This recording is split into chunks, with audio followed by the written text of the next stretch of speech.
ఇది ఓ ఫ్రూట్స్ బండి దగ్గర మొదలైన ప్రేమ కథ చివరికి కథ హత్యతో ముగిసింది. నాగన్ ప్రస్తుత వయసు 65 సంవత్సరాలు. చెన్నైలోని చెంగున్రామ్ సమీపంలోని గ్రాండ్ లైన్ కరికల్ చోళనగర్ లో ఉంటున్నాడు. తన భార్య కూతురుతో నివసిస్తున్నాడు. ఈ నాగన్ బిఎస్ఎన్ఎల్ ఉద్యోగి. తను పనిచేస్తున్న ఆఫీస్ చెంగున్రామ్ బస్ స్టాండ్ పక్కనే ఉండేది. అందుకే రోజు నాగన్ ఉద్యోగ నిమిత్తం డైలీ ఆ బస్ స్టాండ్ రూట్ లో వెళ్లేవాడు.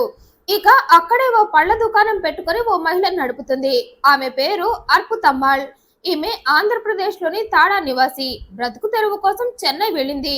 చెంగున్రామ్ బస్ స్టాండ్ ఏరియాలో పండ్ల దుకాణం పెట్టుకుని నడుపుతుంది.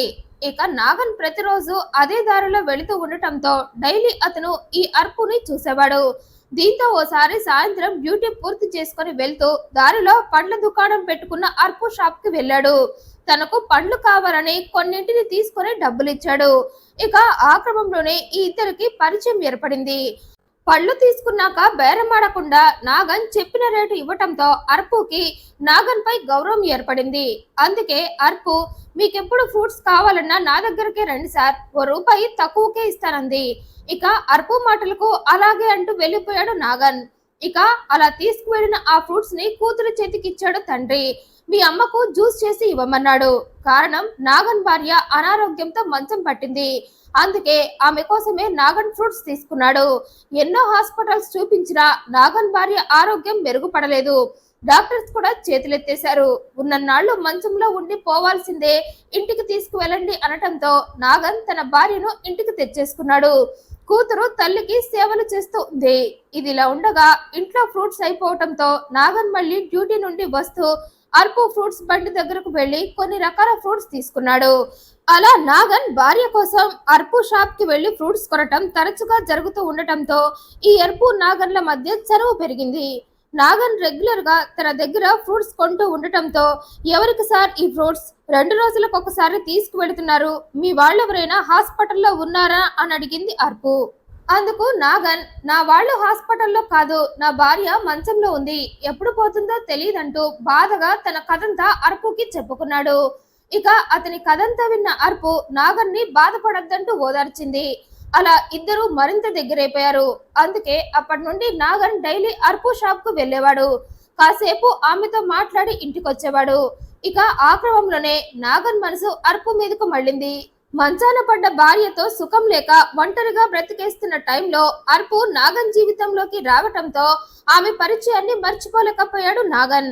అందుకే ఆమె తనని ఓదారుస్తుంటే ఆమెకు అట్రాక్ట్ అయిపోయాడు. ఇక అర్పు కూడా సేమ్. నాగన్ తనతో రోజు వచ్చి అలా మాట్లాడుతూ ఉండటంతో అతనిపై ఇష్టాన్ని పెంచుకుంది అర్పు. కట్ చేస్తే ఇద్దరు లేట్ చేయకుండా తమ కామాన్ని పండించుకున్నారు. మరి అప్పటికే ఇద్దరు 5-10 వయసుకు వచ్చేశారు. మరి ఆ వయసులో కళ్ళల్లో కళ్ళు పెట్టి చూసుకుంటే పుణ్యకాలం కాస్త గడిచిపోయి ఇద్దరు పెన్షన్ వయసుకు వచ్చేస్తాం అనుకున్నారు. అందుకే ఇద్దరు సరదాగా బయటకు వెళుతూ జీవితాన్ని మెల వయసులో తమదైన ప్రపంచంలో హ్యాపీగా గడుపుతున్నారు. అలా కొన్ని సంవత్సరాలు గడిచిపోయాయి. నాగన్ తన ఉద్యోగం నుండి రిటైర్ కూడా అయిపోయాడు. అతని భార్య ఇంకా మంచంలోనే ఉంది. అయితే నాగన్ ఉద్యోగం నుండి రిటైర్డ్ అయిపోవటంతో తరచుగా బయటకు వెళ్లి అర్పుని కలుసుకోలేనేమో అనుకున్నాడు. పైగా అప్పటికే అర్పుపై మితిమీరిన మోహాన్ని పెంచుకున్నాడు. అందుకే ఆమెను వదిలి ఉండలేకపోయాడు. అందుకే అర్పుని తనతోనే ఉంచుకోవాలి అని డిసైడ్ అయ్యాడు. అయితే అందుకు భార్య, ఇంట్లో ఎవరు ఒప్పుకోరు. 6-10 వయసులో నా ప్రియురాలిని ఇంటికి తెచ్చుకుంటా అంటే ఎవరు మాత్రం ఒప్పుకుంటారు? అందుకే నాగన్ బాగా ఆలోచించి ప్రియురాలిని పని మనిషిగా తన ఇంటికి తెచ్చుకొని జీవితాంతం ఆమెను తనింట్లో తనతోనే ఉంచుకోవాలి అని అనుకున్నాడు. అందుకే ఆ విషయం ప్రియురాలి అర్పుకి కూడా చెప్పాడు.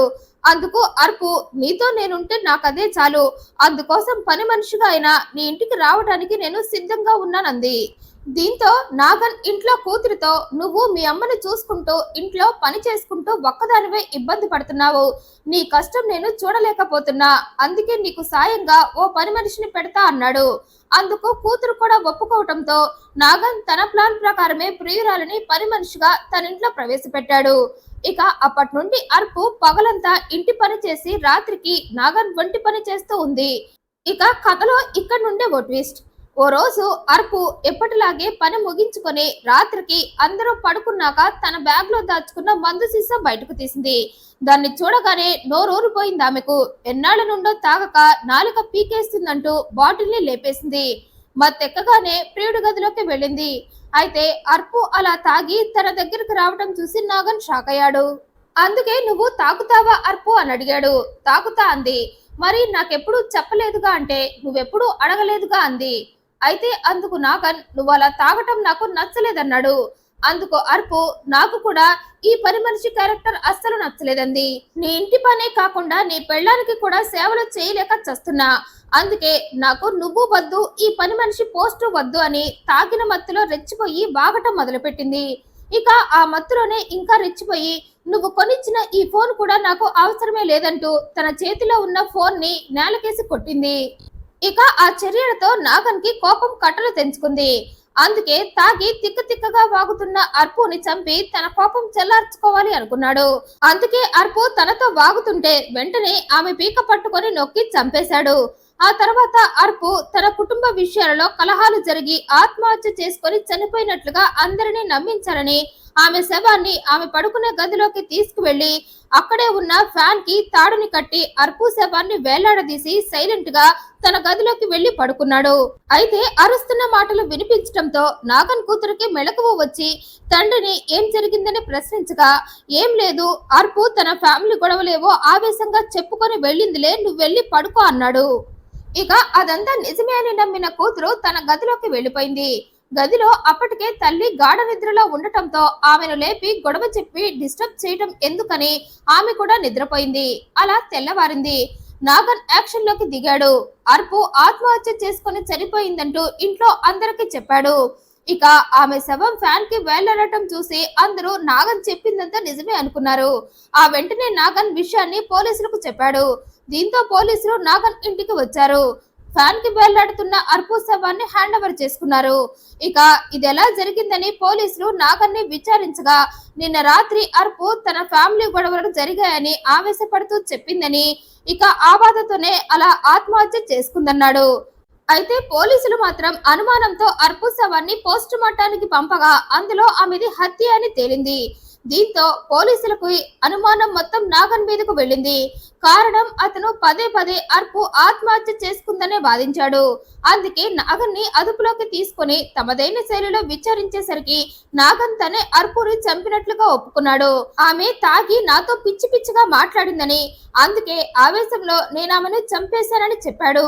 అర్పుకి నాకు మధ్య ఎఫైర్ ఉందని, అందుకే ఆమెను పని మనిషిగా నా ఇంటికి తెచ్చుకున్నానని అసలు కథంతా పోలీసులకు చెప్పి నేరం ఒప్పుకోవడంతో పోలీసులు నాగన్ని అరెస్ట్ చేశారు. ఈ వీడియోపై మీ అభిప్రాయాన్ని కమెంట్ రూపంలో తెలియజేయండి. మరింత ఇంట్రెస్టింగ్ అండ్ జెన్యూన్ ఇన్ఫర్మేషన్ కోసం ఈ వీడియోని లైక్ చేయండి, షేర్ చేయండి, ఛానల్ సబ్స్క్రైబ్ చేయండి. Thank you for watching.